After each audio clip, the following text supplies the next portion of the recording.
You might remember that a while back we listened to the CIA's podcast hosted by one Walter and D. How do you remember their fucking names?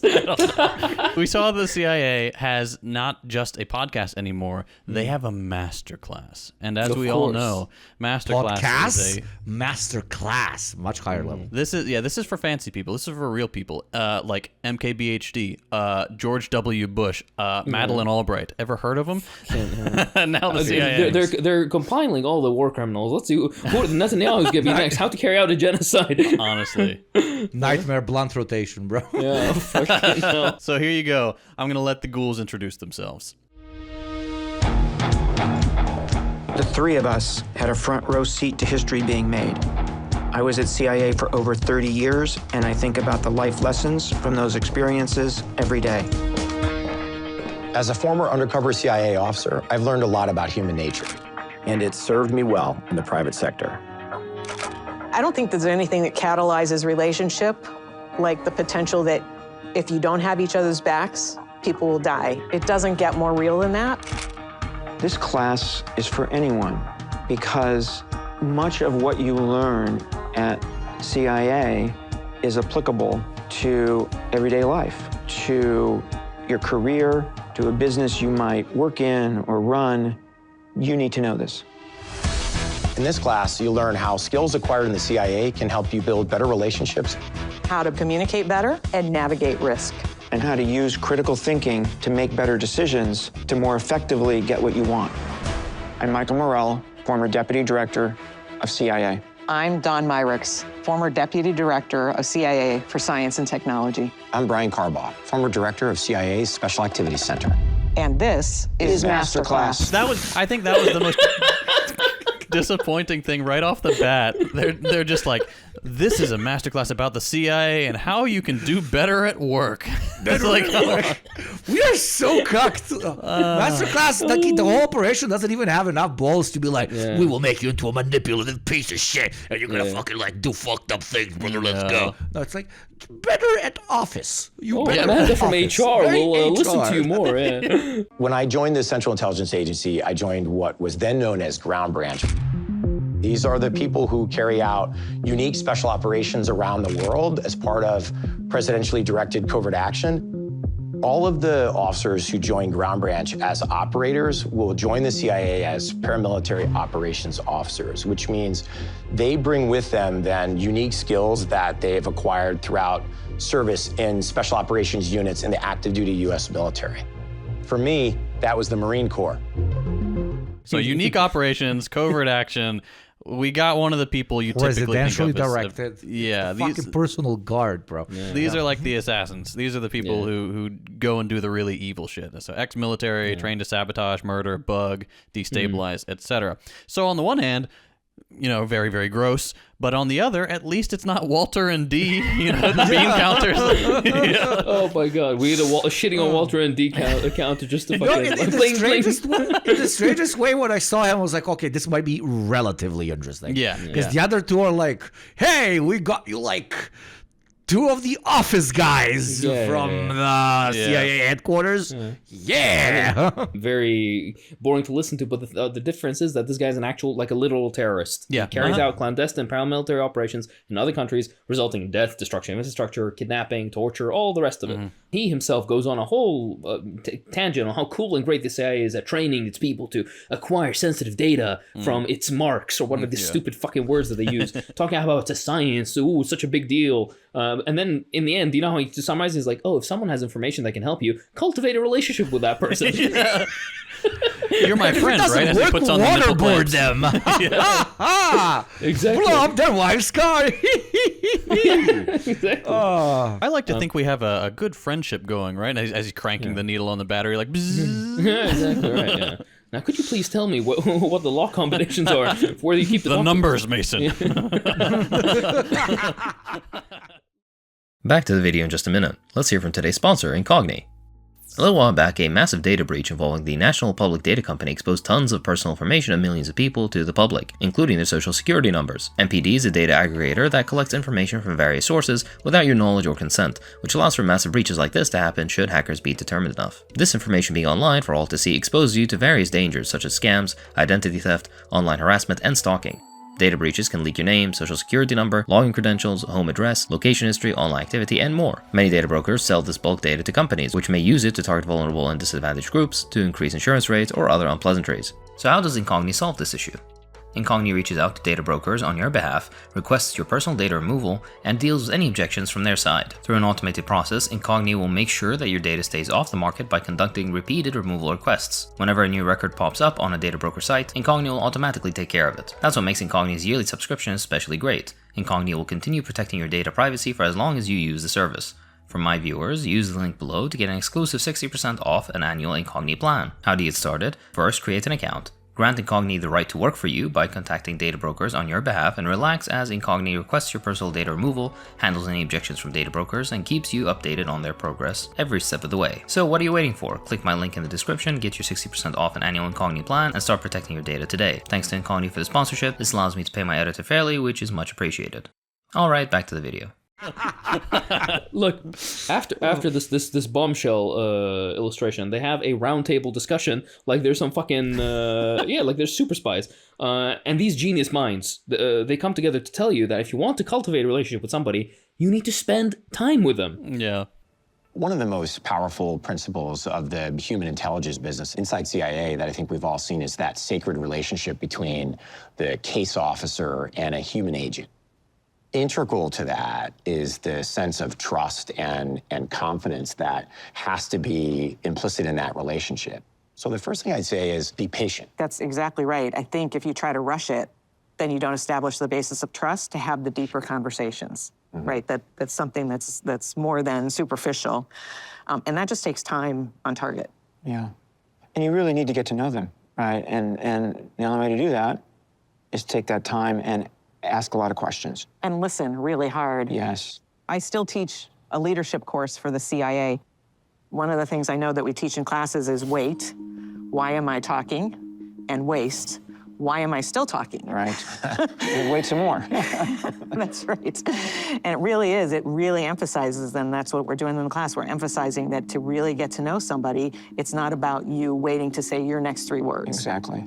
Your goal here is to not have this relationship be transactional. Right. Because transactional relationships are not the types of relationships I think are going to add value, regardless of how you define value. So seek to have that relationship actually be something that's built on a real foundation. Who would have fucking thought? They like unironically say you have to listen to people when they talk. Yeah. I'm You like, know- holy shit. I never thought about this. Like, is this masterclass for serial killer psychopaths? Yes. I Like, oh my God, when they scream, please let me go. Don't cut off my balls. They actually meant it. What are you trying to impart here? What is are you teaching basic human interaction? You know, Yes. my favorite part about this is that some dumb fuck middle manager, some guy named Kyle, probably, sorry if the Kyle's listening to this, he's gonna watch this and then start to feel, ooh, he's some super spy. When he talks with fucking Bob from accounting, he's gonna remember to listen really hard. All right, so around 13 minutes, I became obsessed with figuring out what the Black Ops guy's bracelet says, because they keep cutting to like his hands with a pen, and like it'll be in a different, like at a weird angle. I'm like, what does it say? What does it say? But as far as I can tell from piecing it together, it's something about first priority and option number 4. So a quick Google search only comes up with the 4 gospel tools, which are God loves us, sin separates us, Jesus rescues us, and will you trust in Jesus? Which, I mean, it's a little on the nose to have a mercenary for the Empire so obviously display a faith that is antithetical to his career, but also, like, that's very par for the course for American evil. Like, let's just say I'm a God-fearing American patriot, and then then do the opposite of 65, 70, 75% of the population will immediately salute and start crying. Thank you for your service. It's extra cringe to me when they take such like huge leaps in trying to be the good guy, but only aesthetically, quite literally. Yeah. It's American evangelicals are ideologically inconsistent with their faith. What? No. Oh my God! The number one largest supporters of Zionism, who want to likewise see the greatest Holocaust of Jews known to man once Christ comes back. These people? What? But I scream Deus Vult, bro. It's so cool, bro. Exactly right. The entire segment with this guy he's very clearly full of himself. I looked him up, and he's the CEO of something called Andesite, which offers cybersecurity solutions for businesses. Their entire list of staff is basically former weapons industry people, CIA people, people from the American military. And how did it start? Well, through millions of dollars of venture capital from something called Red Cell Partners and something else called General Catalyst. If you were to check these up, then you're going to see that these are companies owned by his buddies, which are CIA, NSA, or government intelligence personnel, all of them. And they're all on the board of all each other's companies. So they're just basically like cross-pollinating through the connections that they have. This is corruption. Yeah. This is fucking corruption. This guy made connections through the CIA, probably used government funds or government to start his own private shit, and then just fucking jump ship. This is Yeah, they're just selling a couple generations old tech, probably. Yeah. This one, the one that comes up about 15 minutes in, is imposter syndrome. I screamed, boy. I was like, they're doing intersectional small bean war crimes. Yeah. It's literally the meme. They say the next one will be sent by a woman. I was genuinely shocked that they did this. Considering that I was an actual imposter when I was undercover, it's kind of funny that I've struggled with imposter syndrome in my life. How did I get selected for this team? If they only knew, like, how did I get here? Yeah. For anybody who feels like they're in over their head, right, has imposter syndrome, realize that we all did. We all did. For me, in different circumstances where I felt the need to kind of try to push through that imposter syndrome, whether it was during the time that I was serving undercover in the CIA or now in the private sector, what I learned is the importance of owning it. Like, be confident, believe in yourself. Have that positive self-talk where you're reassuring yourself all along that this is working, this is actually who you are, to put yourself really in that moment and have the confidence. Exactly. I was like, what the fuck am I doing with life? Why am I watching a fucking The CIA guy talk about imposter syndrome on Masterclass? The dude was like, don't worry, we all felt that way. You just got to tell yourself this is who you really are. It's like, yeah. You are that guy. You are the assassin. You are the spy trying to get people to betray their countrymen for a shiny reward. It's like, it's kind of sad in a way. It's like they're all like, yeah, I had imposter syndrome when I started. I felt, I had to justify myself what I was doing. I didn't really feel like a child killer. I didn't really feel like I wanted to torture. But then, you know what? I looked myself in the eye. And I realized I had my Venom Snake moment with the man who sold the world playing in the background, and I tore those balls right off. I started gouging eyes. I started waterboarding, and I got a medal for it. And I can't sleep at night. The next subtitle or the next header for the masterclass might be even better than imposter syndrome. God. You know what it was, dear listener? You know what it was? Speak truth to power. I actually laughed out loud when this title came up. I was like, they're twisting the meaning of the phrase here, just basically to be, I had a boss and I had to do my job and talk to him. I was like, oh, come on, dude. I lost it when I said he had. This is the framing. He had to tell Obama that they were losing Afghanistan in 2013. When I was acting director, I had to look Obama in the eye and tell him that we were losing in Afghanistan. Yeah. Throughout 2013, we were having a series of meetings with the president and his senior advisors so that he could make a decision on what the U.S. troop level should be in Afghanistan. Obviously, incredibly important issue. I was asked before one of those meetings to be prepared to share my own thoughts. So I spent a lot of time with my analysts and my operators and came to two views. One view was that we were losing. That since the Taliban reemerged in 2005, 2006, that we had steadily lost ground to them. A fucking blind leper could have told you that in 2002, right? Let alone 2013. You might think that that's the last of the woke rebrand, but no. The next header was kill myself. Genuinely, I can't take it. How to create a safe space for challenging authority. Yeah. The CIA. Just, CIA. we're just conscientious workers doing our best in a progressive, inclusive war crimes division. Yeah. Come on, guys. My favorite part, of course, this is the same people. Safe space for challenging authority. Is that what they did to Allende? Yeah. Was that safe space? Bombing the presidential palace. Anyways, there's this bit where the U.S. is so progressive, not hierarchical, like these other silly, evil countries. And they're talking about their allies. They're talking about their allies. They're like, all these other fucking countries, they don't know shit. They fucking suck. They're talking about European countries that are just spitting on all of their allies and vassals. Exactly right. But also, are we forgetting that this is the organization that runs torture black sites all over the world? Apparently, we forgot. Yeah. Apparently, yeah. So 9/11 happens. President Bush is deeply concerned about another attack. The United States government says you should be on alert because new terror attacks could come at any moment. President Bush is deeply concerned about terrorists getting their hands on weapons of mass destruction. Nothing could be worse, right, than a nuclear weapon going off in New York City.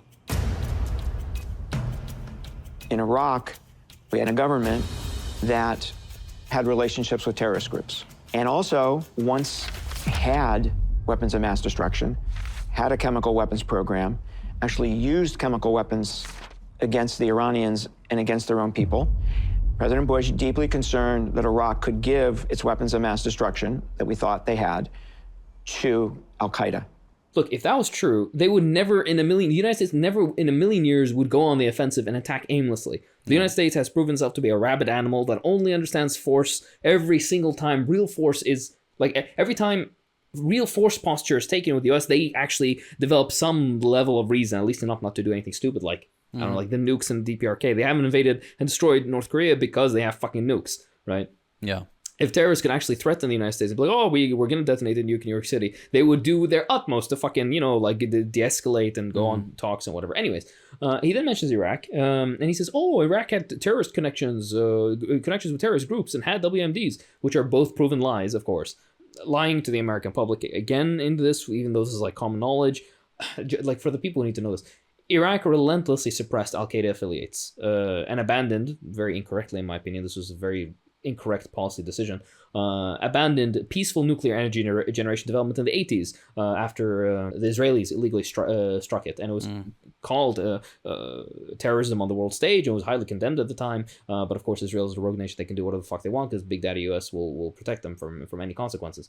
In the government files, Iraqi government files that were seized by the United States after the illegal aggression invasion in 2003, the minutes and various transcripts and other data captured of the Iraqi government makes it clear that in private Iraqi government meetings, they continuously comment on the fact that there aren't WMDs, the programs are dismantled. Saddam himself is quoted as, "We cooperated with the resolutions to make it clear that we do not have WMDs. It's 100%. We all know this. We have nothing left. We have nothing at all."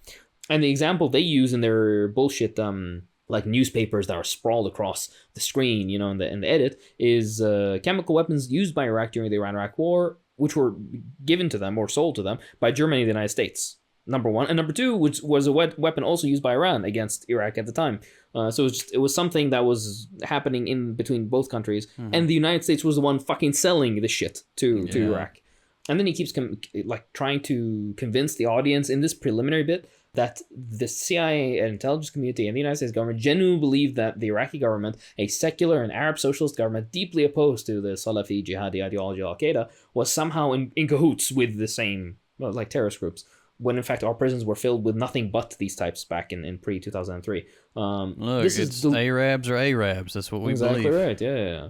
Ragheads or Hajis or whatever the fuck. Yeah. This is delusional thinking meant to lie to the audience and skirt the real reason for the illegal aggression against and the invasion of Iraq. But then in the end, he finally admits, that we were wrong. Oopsie daisy. Oh my gosh, we didn't get the intelligence.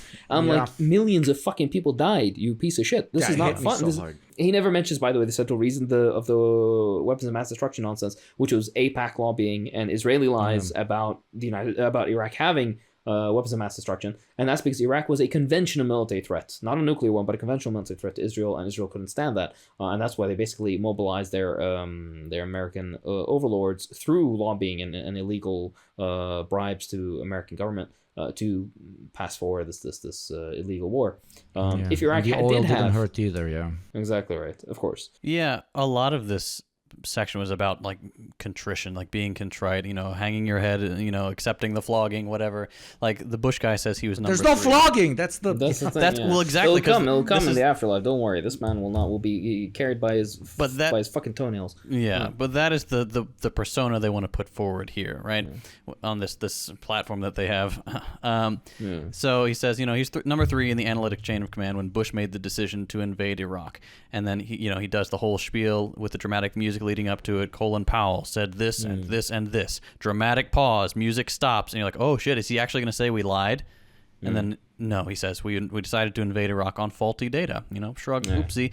I was the number 3 on the analytic side of the agency, and had we gotten that right from both a collection and an analytic perspective, maybe we wouldn't have gone to war. So that's something that I have to carry with me the rest of my life. Maybe we wouldn't have gone to war, and that's something he has to live with for the rest of his life. Then there's the somber pause and the nods from the others. This is the moment where they are accepting responsibility from an honest mistake. Oopsie, 1 million people are dead, like you guys said. That's not an honest mistake, right? It's well known that they lied. It was false pretenses that we went into Iraq. Turns out we were wrong. Turns out Saddam Hussein, the leader of Iraq, the dictator of Iraq, did not have weapons of mass destruction. He did not have chemical weapons. He did not have biological weapons. He was not reconstituting his nuclear weapons program. We thought all 3 of those things. We were wrong for 2 reasons. One, the hardest thing for an analyst to understand are the intentions of a foreign leader. Really, the only way to get those intentions, to know what they're really thinking, to know what they're planning, is to have a spy in the room with them. We didn't have that. Nobody talks about that, by the way. The United States and its intelligence community and its leadership do not want to understand what other countries are communicating and their leadership is trying to do and whatnot, even though those signals that they're sending are very clear. They want them to listen as the United States orders. Iraq telegraphed clearly to the entire world every single fucking thing they did. Same with the DPRK, by the way. Same with Libya. Anyway, so they talk about the 3 missions of the CIA, and the first 2, boring, who cares? The third part of the CIA's mission is the CIA can be called upon by the president to carry out specific types of covert action around the world. The president decides that for policy reasons, he wants the CIA to undertake a set of activities that have a policy outcome. So that's separate from the first 2 missions, which are understanding the world. That third mission, covert action, is actually trying to change the world. Covert action is actually trying to change the world. Oh my gosh. Jesus Christ. Undemocratic change pushed from atop on unsuspecting imperial periphery nations. Yeah. They just want to develop on their own lives. No. Rules-based calm order, don't you forget. And then the CIA class. Why did you, or maybe you don't remember, Habibi, the fact that in the editing for part 2, they show like the different kind of espionage and whatnot that they're doing. And when he's talking about one of the influences of how to influence, is like, creating like documents. And they show you Ukrainian passport. That was like, that's fucking. I made a note of that. And I forgot to read it, and it's like, surely it's like someone on the editing team is having a bit of fun there. They can't resist suggesting CIA involvement there, but man, that's a little on the nose. When it comes to clandestine intelligence gathering, technologists, analysts, and operators intersect and interact with each other. Case officers in operations, which was part of the organization that Brian ran, are responsible for recruiting and handling spies. Their information fed into the analytic product, which Michael led.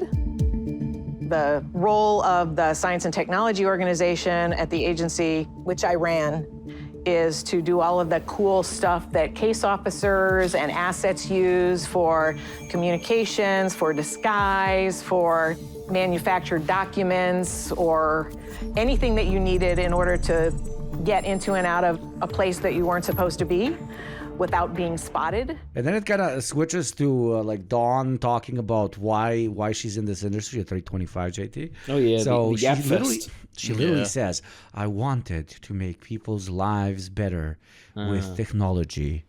I became an engineer because I wanted to build things that changed people's lives, right? I wanted to make people's lives better with technology.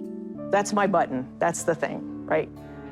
After I finished my undergrad, I moved to Southern California to work for TRW. It was an aerospace company.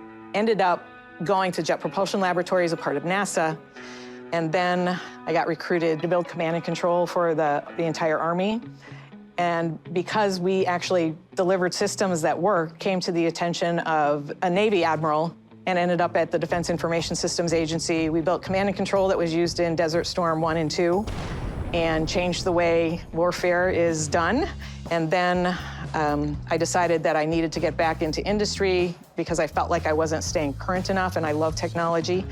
So I went to work for AOL and ran product tech there. And in 2014, I was hired as the Deputy Director of Science and Technology for CIA. One of the last steps before coming on board was a critical interview with CIA Director John Brennan. So it's impressive how arguably the only place on the planet where you have people working for the Army or for an intelligence agency actually believe the shit they put out. In other places, it's nationalism, patriotism, supremacist attitudes, or the basic need to feed your family, so you go work for them. That usually lands you in these types of jobs. Does that make it better? Probably not, but it makes it at least a little bit more honest. And enemy you can somewhat respect. The American has to go through so many ethical loops in order to explain to himself why he's in the, let's be honest here, killing industry, that it takes away almost any respect that could have for them from the get-go. She just casually drops, like so casually, it's terrifying, that she helped create like massive space targeting missile systems, and she said it, which that changed the way war is done. Yeah. With a little Only smile. 20 Yeah, seconds. Jesus. Yeah. 20 seconds after she said she got into this industry to make people's lives better. 60 seconds interval. It's in the same clip. How did somebody in the writer's room go like, guys, this is psychotic. We can't keep this. December 30th, 2009, CIA suffered the largest loss of life since the explosion and bombing of the American embassy in Beirut, Lebanon in April 1983. This has been a deadly week at the end of a deadly year for Americans serving in Afghanistan. Today, the Taliban claimed responsibility for a suicide attack on a CIA base. 7 CIA employees died in the blast. 7 CIA officers were killed when Khalil al-Balawi, whom CIA had thought was a collaborating agent, stepped out of his vehicle at Forward Operating Base Chapman, known as Coast Base in eastern Afghanistan, and upon being confronted by CIA security team, detonated a suicide vest full of explosives that he was hiding under his jacket. We thought this guy was working with us. We trusted him, and we were so wrong. And what I say to this is, don't want to get smoked. Don't be a war criminal in somebody else's country. Fuck you.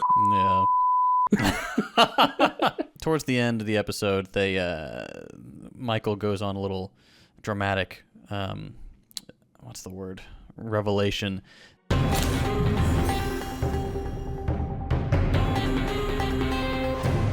The CIA just recently declassified the fact that I went on 2 secret missions to North Korea in 2012 at the request of President Obama to put a policy proposal on the table that would have fundamentally changed the relationship between the United States and North Korea. I have not spoken about this in public before.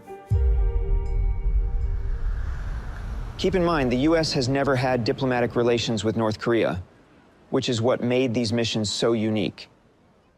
The proposal was for North Korea to freeze its nuclear weapons program in return for significant engagement with the United States. And so what was at stake in these conversations was North Korea continuing to enhance the capability and quantity of its nuclear weapons program and its intercontinental ballistic missiles that are capable of bringing a nuclear weapon to the United States. Like, my guy, what did you expect the outcome would be there? Why do you think the DPRK is the way that it is? It's like you guys genocided the entire population. 20% of the population of died. Koreans. Yeah. And you think they want Funko Pops? He says something he continues to lie in the segment. He says, "Oh, the DPRK believes the U.S. wants to invade and destroy the country."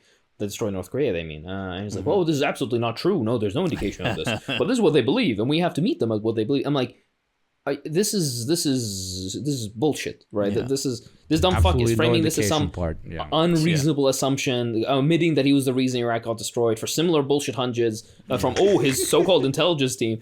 And again, not to, like Syria, Afghanistan, Sudan, Libya. What more examples do you need? This is not mentioning the 20% of the population that's been killed. There's millions of people. Not mentioning the sanctions. Not mentioning the constant military threats. The DPRK has been exceedingly generous in their diplomatic outreach with the U.S., offering to stop nuclear testing in return for an American promise. American promise not to attack the DPRK. As a first step to a bigger deal. And a fucking American promise is not worth the paper it's written on, for fuck's sake. Ask Native Americans about the broken treaties. That aside, though, the U.S. ignored this olive branch, and none of this is mentioned. He said he went in 2012. The DPRK made that offer in 2011, so this was concurrent to the shit that he's talking about. But he doesn't even fucking mention it. By the way, this ends. This is the end of the episode. It's way worse, the second episode, because half of it, or more than half of it, is talking about, like, cartoons and movies and shit, and be like, "Oh, we don't have gadgets like that, tee." Very we just stupid. use gun or knife. What the fuck? Right. We use sarin gas. Sarin gas. There's probably an Indian guy who was making YouTube videos on this, and it's far better than what the fuck these people can teach you.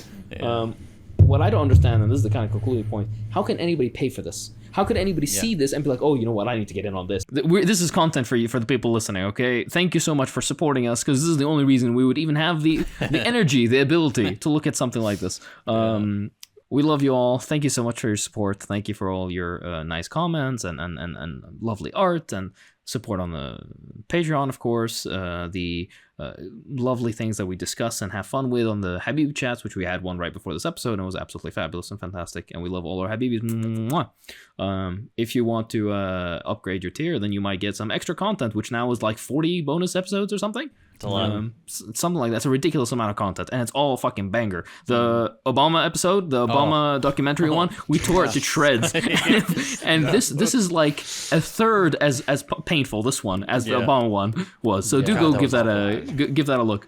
But with all that being said, thank you again for all your support. This has been the Deprogram. I'm Hakeem. I'm JT. I'm Yugopnik, and I speak truth to power. Go kill infants.